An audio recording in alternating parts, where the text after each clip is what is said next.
You know, at first it was a bumpy ride, and also uh, I told my wife, you realize we're going to be losing a lot of friends on one side of the fence, but would you, if you were a practicing Muslim and right after 9/11, two white Americans want to become Muslim, would you trust them?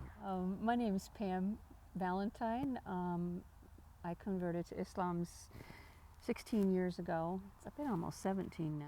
I'm Gary Valentine, grew up in upstate New York as a Christian and converted to Islam approximately a month after 9/11.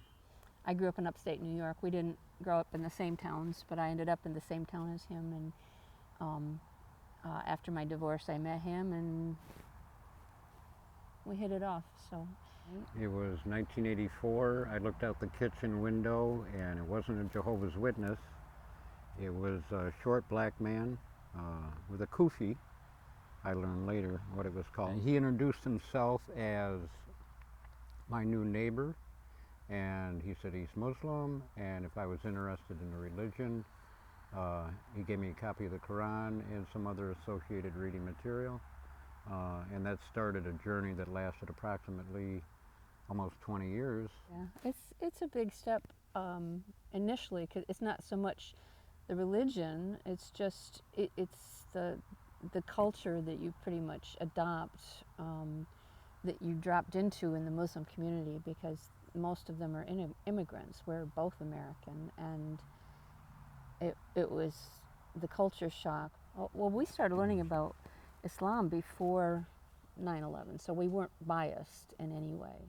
But I think, you know, the progression of, he started reading Quran. I mean, he worked full time, and we were building a house, and, you know, he'd come home from work, strap on a hammer and work for 4 hours building the house, and then before we went to bed, he would read Quran. And when 9/11 happened, we knew that it wasn't the religion. So we decided, you know, we've got to make a decision here. It's mandatory on all Muslims to make Hajj if they can afford it, and it's not a hardship. We could afford it. It wasn't a hardship. Some other people were going, and so we all got together in 2005 and made our Hajj. You know, growing up in the 60s and 70s, we were at Woodstock, Watkins Glen, Summer Jam 70. There was a lot of people there. I think Woodstock was 450,000. 500,000. Watkins Glen was like 650,000. He wasn't at Woodstock. I was at Woodstock. Yes. I didn't know him yet. Right. And you kept your clothes on. I did. My family is, I think they were following their Christian values, because, you know, they want what's best for their children, but they also want their children to make their own decision.